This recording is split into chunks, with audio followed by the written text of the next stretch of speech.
Hello, Star Trek fans, and welcome to the Rebinge Deep Space Nine podcast. My name is Kim. And my name is James. And we're watching Star Trek Deep Space Nine from the beginning, one episode at a time.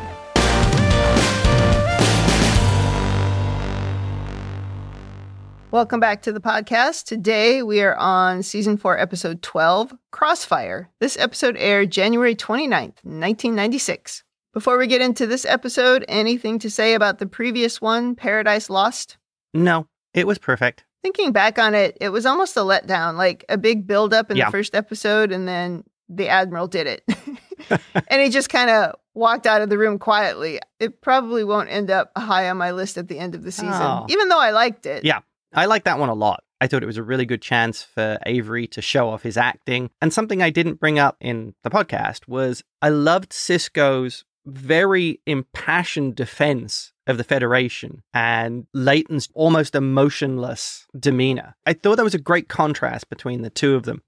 Yeah, I enjoyed it. I just thought it wasn't as big as I wanted it to be, I guess. Are you going to do my trick and revise your rating? No. Like I said, it's just not going to end up in my top 10, I would think. Gotcha. Ready for this one? I think I am. When I saw the title was Crossfire, I was hoping for Mirror Universe, but not the case. Oh, I was thinking of that TV show and they'd be sitting around debating. Oh, yeah. That would have been a lot more boring than this episode. So in the cold open, Odo is getting everything set up in his office just exactly right. Like he positions the guest chair to a particular angle. He orders a rack to Gino with kava from the replicator. And then he positions the cup just so on his desk. And then when it's 7:59, he sits down and faces his chair away from the door to appear to be just casually reading when Kira comes in for the morning briefing. He is the ultimate creature of habit. Everything has to be just perfect for him. Yeah, and they talk about that a few times in this episode. A couple of episodes ago, there was the whole bit about Dax rearranging his furniture. Right. Do you think that was leading on to this, showing how he likes everything to be exactly in its place and precise? And he seems very resistant to things being out of place, according to his view. I imagine the fact that they keep telling us about how his people don't like chaos. This is kind of his incarnation of that. Yeah. Where he just likes everything to be in a predictable place. There's a scene in this episode where he's telling Worf that the people on the promenade can set their clocks by him or whatever, right? Because he does exactly the same thing every day. I would think a security person would not benefit from doing the exact same routine every single day because people would know where he was all the time. Right. That's a very good point. It's interesting that Odo's natural tendencies manifest themselves like this, whereas with his people, it's genocidal wars. Yeah, it's a little different. But I don't know, that the thing with Dax was very strange when it happened. I suppose they were leading up to this, but it still doesn't make a lot of sense to me that she would do that, because it was really just kind of torturing him. Yeah, well, I could see Quark doing it, but it didn't make any sense. Well, it falls under my theory that Dax is really just kind of a jerk. Well, she does have Curzon in her, so... Yeah. Well, Odo is clearly thrilled to see Kira when she comes in, and he closely watches as she sips and enjoys her drink. It's so cute how he just takes so much pleasure in her happiness.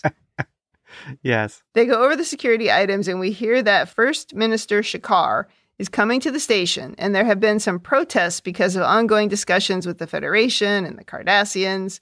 Quark interrupts. He has a noise complaint about Odo. Quark's quarters are below Odo's, and apparently Odo makes a lot of noise when he's shape-shifting around his room. Odo chases him away, and Kira thinks it's really bad luck for Quark to have quarters right below Odo. But Odo, with a wry smile, says luck had nothing to do with it, which makes Kira laugh. So once again, Odo has found a subtle way to torture Quark. Yeah, because of his super sensitive hearing. Yeah, the comment about I can hear him sloshing around. Yeah, that was pretty funny. Well, in the next scene, hold everything, because Kira is wearing her awesome purple uniform again that I love so much. Oh, that is a fantastic purple outfit.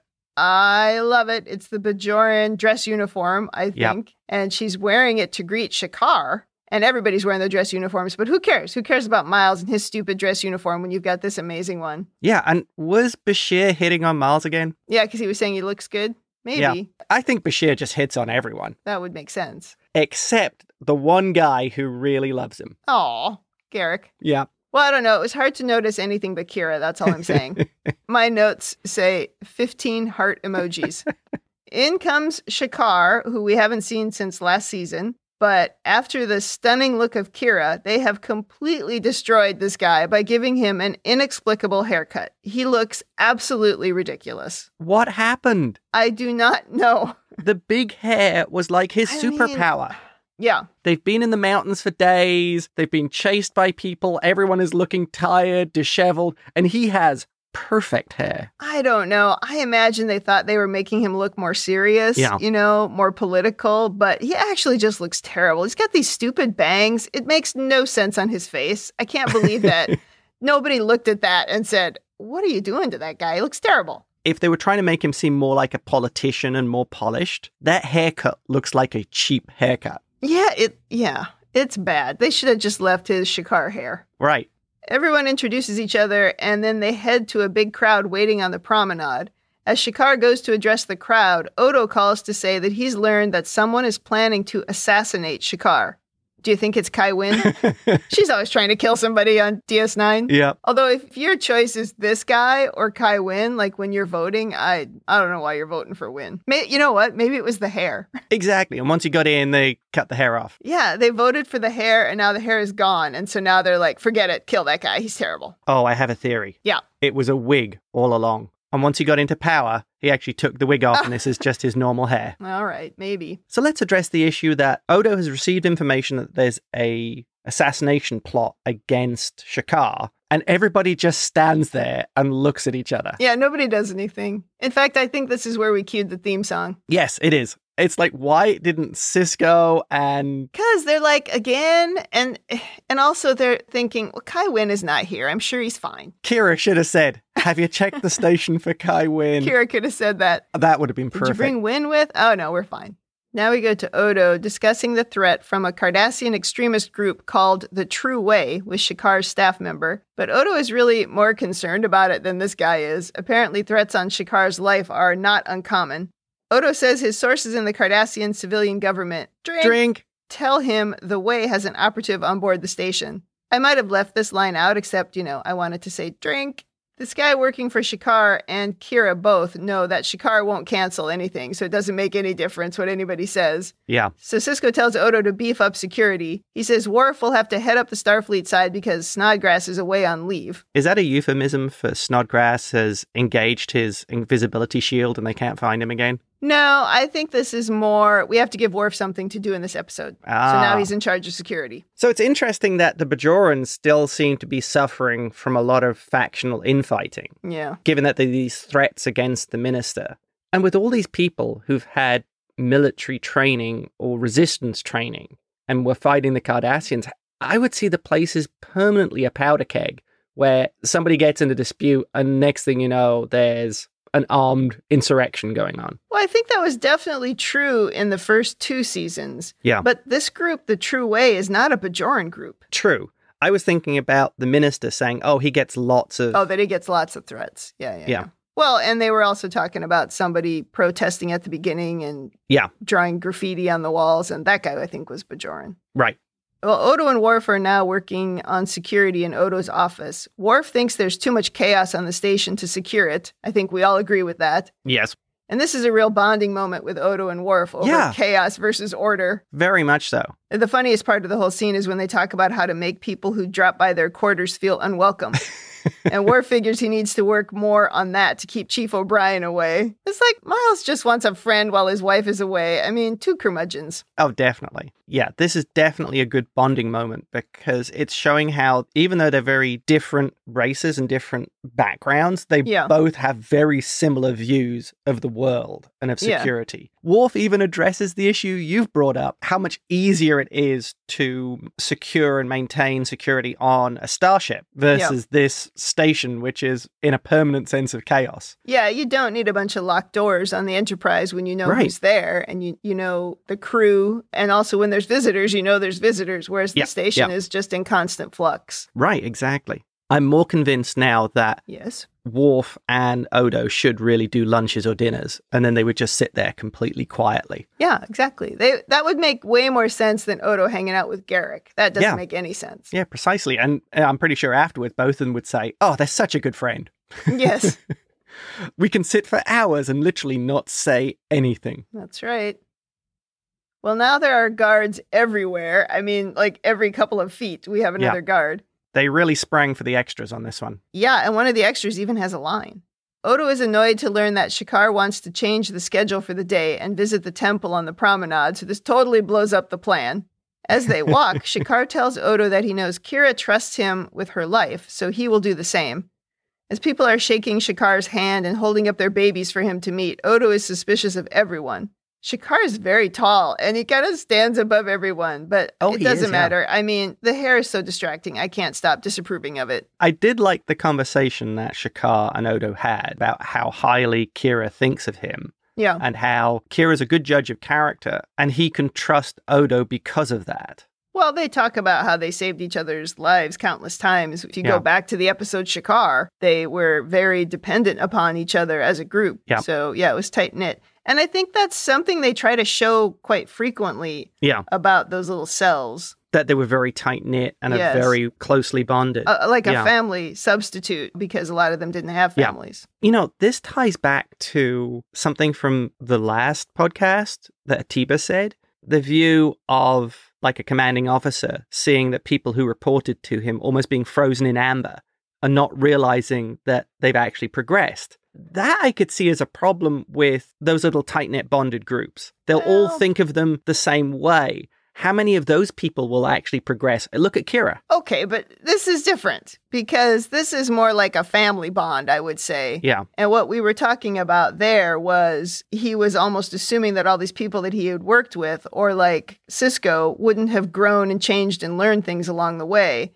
That's not a family bond. That's something else. Yeah. So I see your point, but I don't think it's the same. So you think it would be much closer to a family bond and the duty to the family than really a military hierarchy? Yeah, like I have family members that I don't see for long periods of time, but we're still family when we get back together. Yeah. But it's not quite like that with a colleague. Right. I see what you're saying. In the wardroom, Kira, still wearing her purple outfit, tells Odo that his intense staring is making people nervous, which seems to be what he's going for, so it's all fine.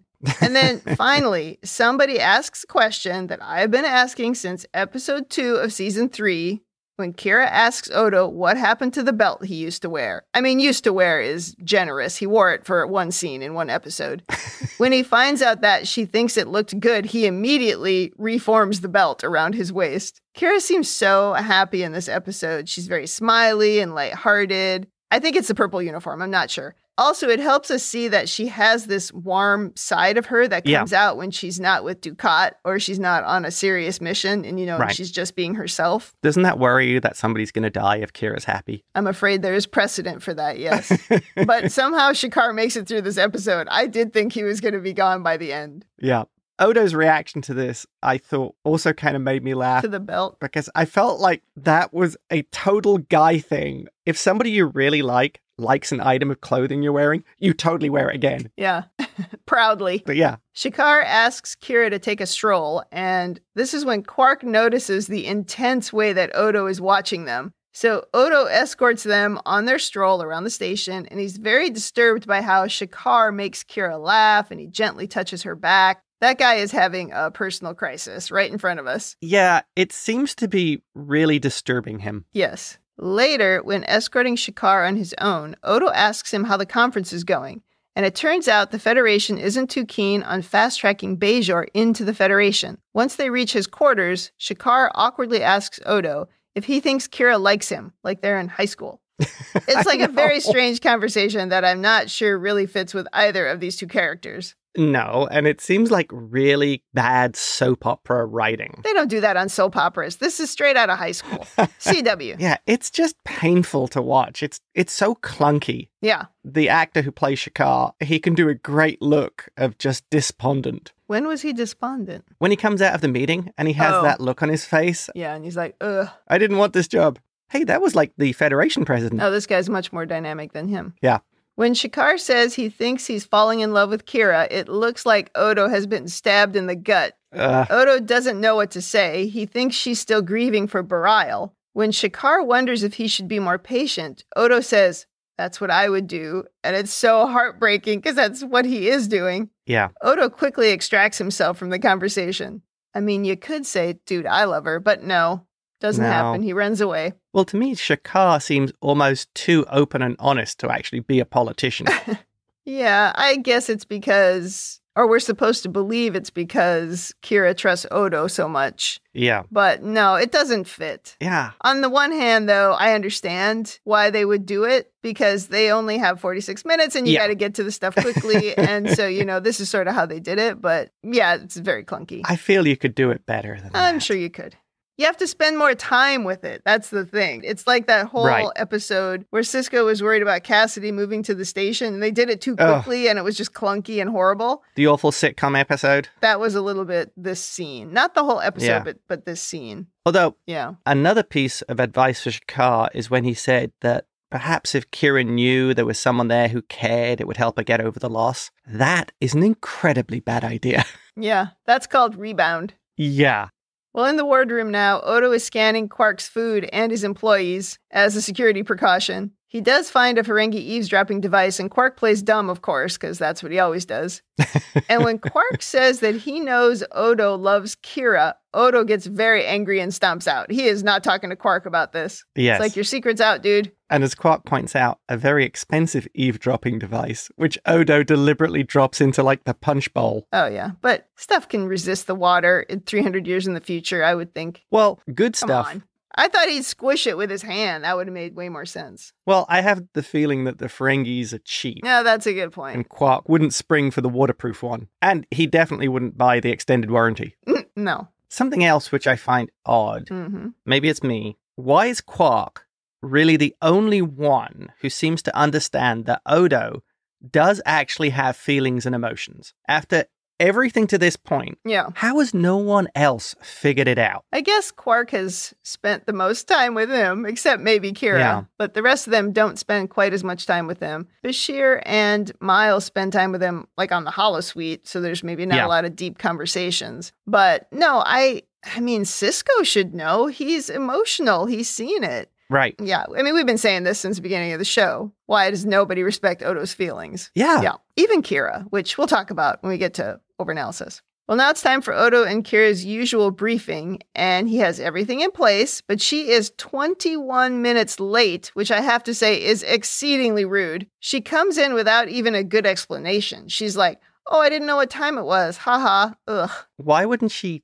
call Odo and tell him she was running late? Yeah. This is out of character writing. I agree. Kira is Miss Precision when it comes to a lot of things, and I wouldn't see her just blowing Odo off. No. In that way. No. Especially when it comes to her duty, because technically this is still her job, that she's going in there to do the briefing. Right. So, but I mean, there's this thing where she says she's already had a Raktajino with Shakaar. So, she takes away that pleasure that Odo gets out of watching her drink. But if they had just done that part, I think the scene would have had as much meaning and it wouldn't have made Kira look so bad. Because the fact that she, again, has no respect for, this isn't just feelings. This is no respect for Odo, and she knows he likes order. Yeah. And this is very out of character. I completely agree. And also, she sits there for like 30 seconds, and then she's like, oh, I got to go give Shakaar a tour of the station. It's just like, come on. Right. You could have made a much better scene having Kira actually call Odo and say, look, the First Minister, not Shakaar, the First Minister has asked me to do this. Yeah. You could literally have Odo pacing. We have this meeting at 8 o'clock. It happens at 8. It's now past 8 o'clock. She's busy doing something else. He knows about this, and he would just be pacing. I think that would really drive Odo up the wall. Yeah, I hear you. But this is why I think she could have also come in like 2 minutes late, sat down, said, sorry, Odo, I only have a couple minutes because I'm going to go give Shakaar a tour. Yeah. And, oh, I don't need my Raktajino because I had one with Shakaar. That is literally all it would have taken to fix this scene. Right. But no, they blew it. But again, they're trying to make something happen quickly. Yeah. The writing in this episode, I feel, it's almost like they're writing it for different characters. Yeah, ones that we don't know, we're not familiar with. Yeah, exactly. Well, now Shakaar and Kira are touring the station and waiting to see the wormhole open. Odo is following them around as security. Shakaar leans in for a kiss, but decides against it when he remembers that Odo is watching. Well, Kira was coming in for it as well. Oh, yeah, absolutely. They get into a turbo lift to head somewhere, and Odo tells Worf where they're going. Then he enters a security code to release the lift. Odo is distracted by Kira and Shakaar's casual conversation when Odo hears Worf call to say there's a problem with the turbo lift, saying they have to reroute it. So Odo asks Worf to verify his security code before releasing controls to him, but he is truly distracted by the happy couple, and he releases control without verifying that it was actually Worf, and the lift starts to dramatically fall. I think everybody there noticed that Worf didn't give the code before Odo released control. Yeah, he asked for it, but then never came. Well, as they fall, they find comlinks cut, and Odo can't get access to the controls, so he uses his powers to push out the sides of the lift into the outer walls, bringing the lift to a halt. Everyone looks a little shaken, but okay. That was quite impressive. It really was, yeah. He turned his hands into metal and was able to bend out the walls of the turbo lift. Look, Odo is very powerful. He can get you out of a lot of scrapes. And that's exactly what I was thinking when that was happening.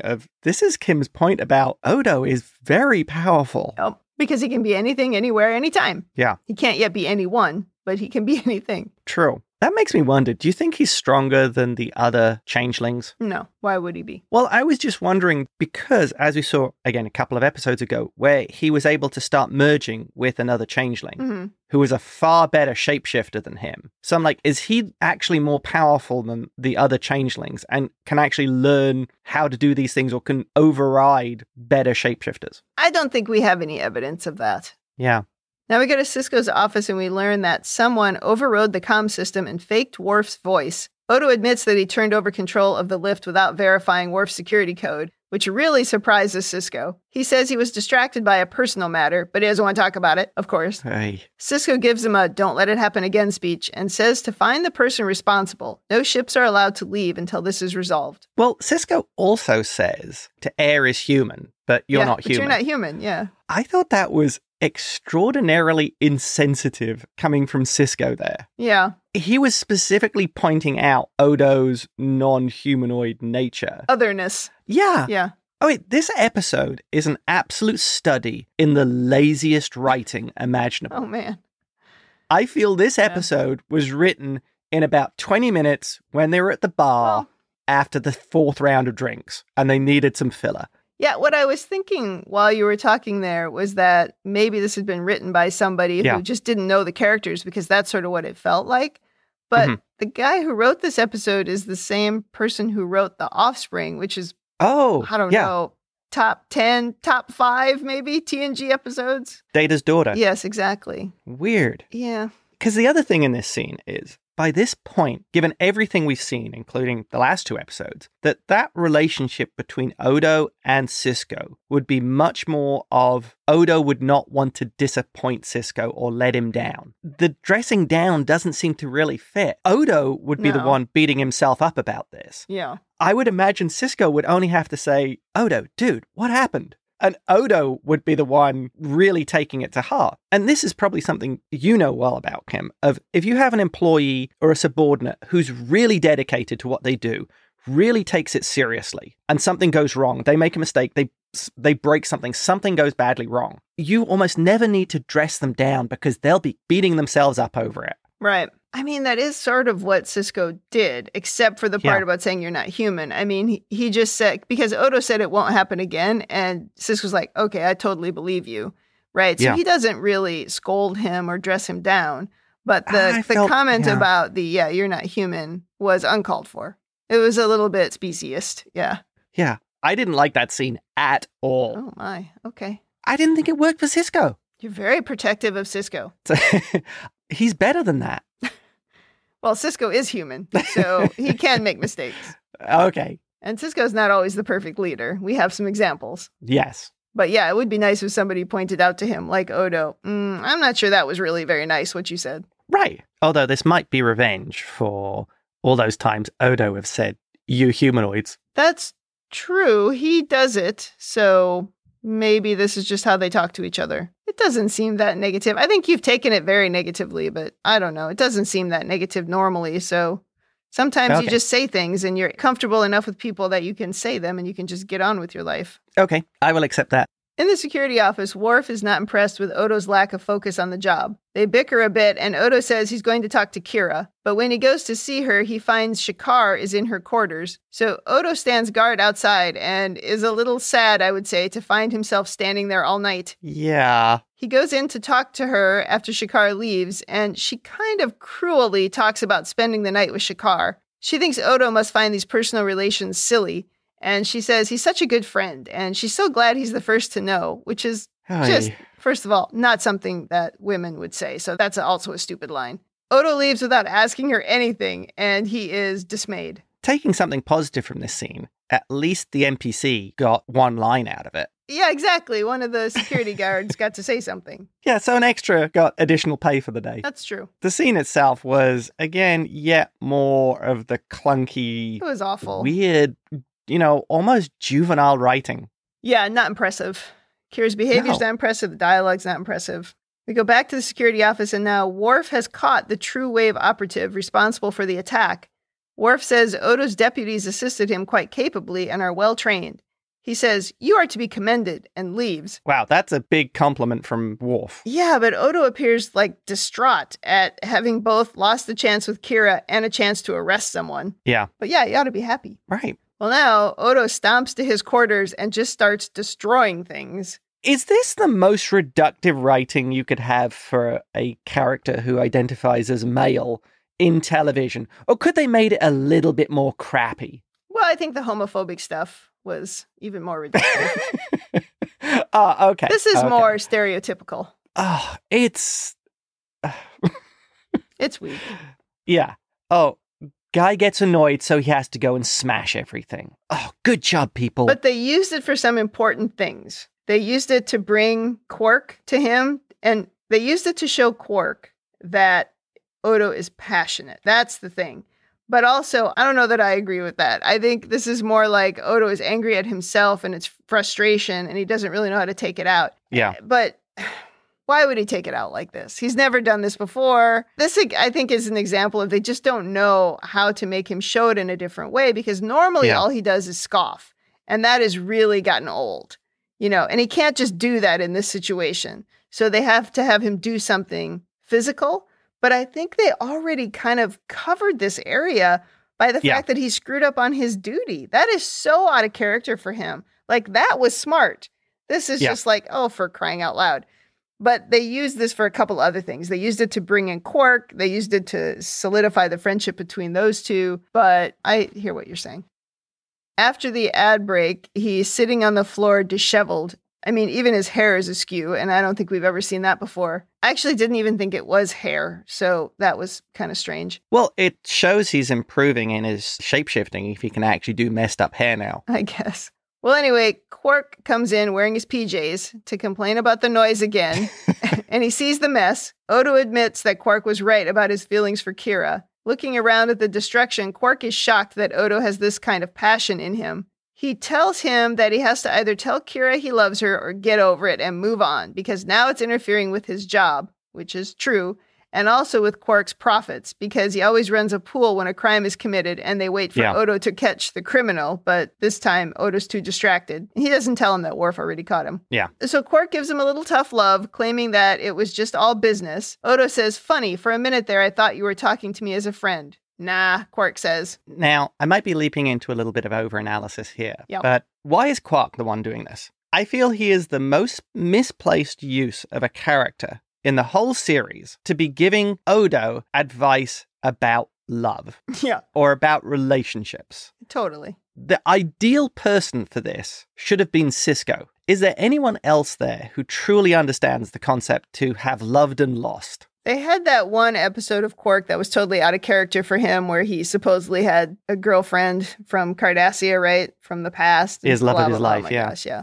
And we said there that was completely out of character and didn't make any sense. Right. The only reason I would defend it here is they're trying hard to continue to build on this friendship between the two of them. Yeah. So so that you think it's more than just a hate kind of relationship, or that they begrudgingly put up with each other. Because there was a scene in an episode way back, I think at the beginning of last season, where Odo goes along on a trip to save Quark, right? He's just like, I got to look out for Quark. Yeah. He said, because nobody else will. So I think they do have a friendship. They do kind of look after each other. It's a weird friendship. I would have said in the first season that it was a hate-hate relationship, but now it doesn't seem to be. Now they do actually kind of look after each other. So maybe Quark is the only one who can be honest with him, even though it doesn't make sense that Quark would know how to deal with women. We have established that through all 4 seasons of this show. But he might be the only one who's willing to just say, Odo, get your crap together. Yeah. Because Sisko wouldn't say that. But I feel Sisko would be the better placed person to give advice on emotions. Yeah, but the only way he can do that is if he actually sees. Yeah. And I think Odo is hiding this from everyone, or trying to. Yeah, it's too private. I get you. I think Odo would be mortified if Sisko tried to give him the same speech. Interesting.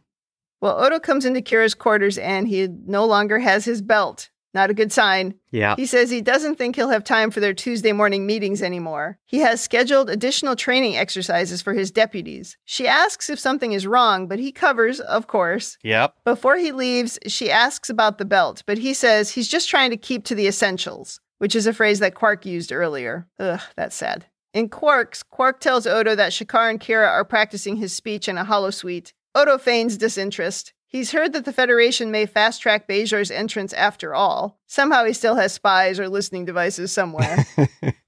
Quark says he found a work crew installing soundproofing in the flooring of Odo's quarters, and Quark says he's touched, but Odo claims he's having the floor reinforced. It's not for Quark, but they do kind of smile at each other. Shakaar and Kira come in chatting, and Odo calmly steps outside and goes about his business. The end. I have the feeling that Quark gets the information because, pointing back to something Kira said earlier, that Bajorans have opinions and will talk about anything. I would see any of the Bajorans leaking the information that, oh yeah, the Federation's going to fast track us. Yeah, it could be Bajorans talking, but also I have to believe Quark had more than one listening device. Oh yeah, and they're terrible at finding stuff like that. Yeah, and Odo is accusing him of listening in to the holosuite, which is also probably what he does. I'm sure that he has a room somewhere with screens so he can watch all the gross stuff that's going on in those holosuites. Oh yes, and then sell it. Yep. Well, do you have overanalysis? Yes. I have one or two things. Okay.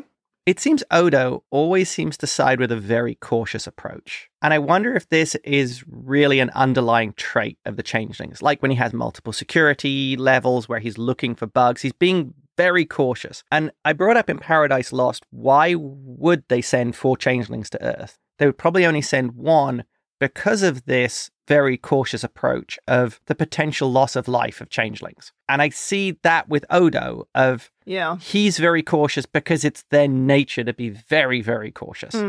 I suppose they are showing that to some degree, but also it's kind of this thing with Odo being really good at his job that, you know, he's going to overdo everything. Yeah. Because we've had many references to him wanting to do more security and be more cautious, but they won't let him. I guess maybe that's all a callback to his origins. That's true. He has said about how he would like much more security. Yes, he wants to lock it down. That's right. The negative sides of his personality. Yeah.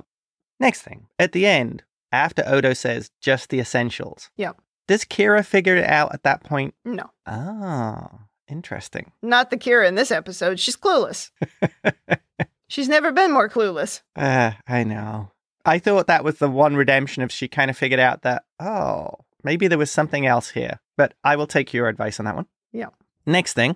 Did you see Morn in this episode? I did not. I thought Morn would have been here. Morn would have totally been in the crowd or hanging around somewhere if there was a first minister. There was a crowd. And they were in the bar a lot, too. And no, he wasn't there. Yeah, Morn loves a good crowd. Too many Bajorans, maybe. Need to get out of there. No, I did not see Morn. Okay, next thing. I gotta feel bad for Odo for 2 reasons. Yeah. The first one is nobody really seems to respect or have any idea that he has emotions and feelings. So either he's hiding them or everyone else is just being a jerk. I've been saying this since season 1. Yes, you have. When they started calling him Constable and he said he didn't like it. They're still calling him that 4 years later. They don't care about Odo. Even if I knew someone who was like really emotionless like a Vulcan, I still think I would actually treat them with respect. Unfortunately, it's not unusual for how they've treated him since the beginning. And it probably feeds that narrative of the crazy changeling woman telling him, oh, they'll never think of you as one of them, or they'll never love you. You're different. Right. And guess what? They do treat him differently. Surely somebody would have figured that out by now. Quark. Quark is the one who cries other. Remember, there was one episode where he was like that. So I think I think Quark is maybe the only one who does understand it. Yeah. Interesting.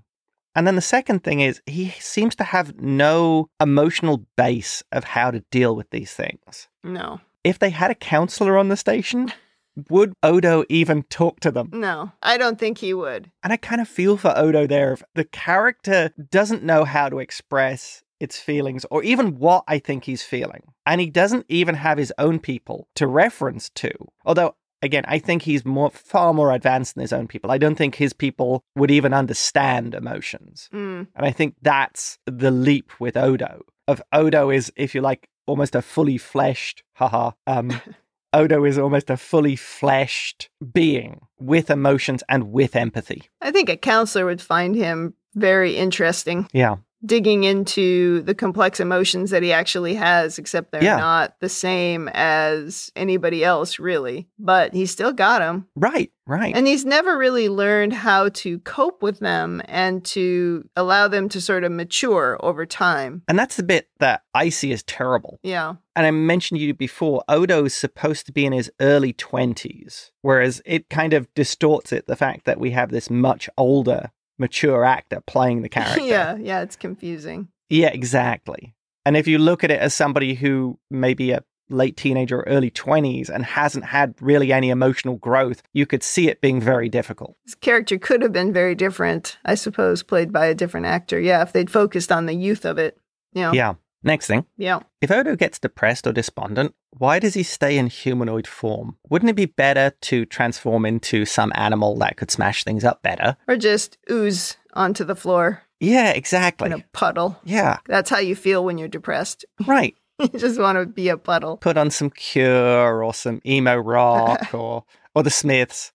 The final thing. Yeah. I guess this is the first episode to really play up the Odo-Quark odd couple frenemies angle of their relationship. This one really calls it out. I have a thought. Yes. We don't see a lot from Quark outside of his Ferenginess, where, he's not focused on profit, right? That doesn't happen very frequently. Yeah. But the one thing he knows for sure is Odo doesn't care about profit. Odo doesn't care about money in any way. He doesn't care about any of the same things that Quark cares about. Odo is no threat to him in any way, shape, or form, right? In that way, at that sort of base level. Odo's an annoyance. Yeah. But also, not even annoyance. It's almost more, I think, to Quark like a game. He's like a competitor. You know what I mean? Like in a game. But it's just a game because he's not trying to, like I say, he's not trying to take money from him or stop his profits or whatever. Right. And also, Odo lets him get away with a lot of stuff because he just helps him out. They formed this friendship. Right. And he helps Odo and Odo lets him get away with stuff. So this is maybe the first friend that Quark has ever had. So if you kind of look at it that way, maybe Quark isn't so out of character here. And also he sees a lot in the bar. Yeah. He has no respect for the female part of his own race. He sees the relationships going on in front of him. So he should be a little bit worldly. Yeah. So maybe he can really understand what's going on. And also, all he does all day is kind of observe people. That's what you would do if you were in the bar. I never looked at it that way before. I think that's a really good point. So out of character for Quark here to be the friend and the only one who noticed that Odo was struggling. I think that's a really great take that Quark is actually the one who needs a friend. Yeah. Every Ferengi Quark knows will either be trying to stab him in his back, can't trust him, take over the bar, his brother, or be a complete rival. Yeah, his brother's not his friend. Yeah. His only other friend on the station is Dax. So that's a great point. Maybe Morn, I don't know. We haven't had enough of Morn. Well, and I guess the other side is, if he is a friend with Odo, if they have the closest thing a Ferengi could to a friendly relationship, Odo wouldn't tell anyone else about it. Odo wouldn't let any of Quark's secrets or any information out about true. Quark. That's true, yeah.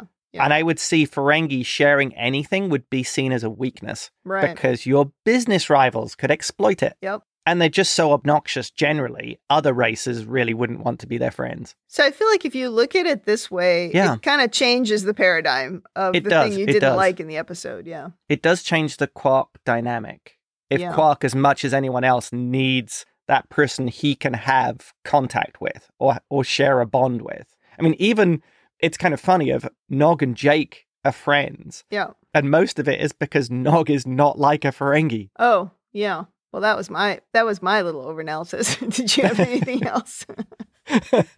No, that wraps it up. I think your point is really valid.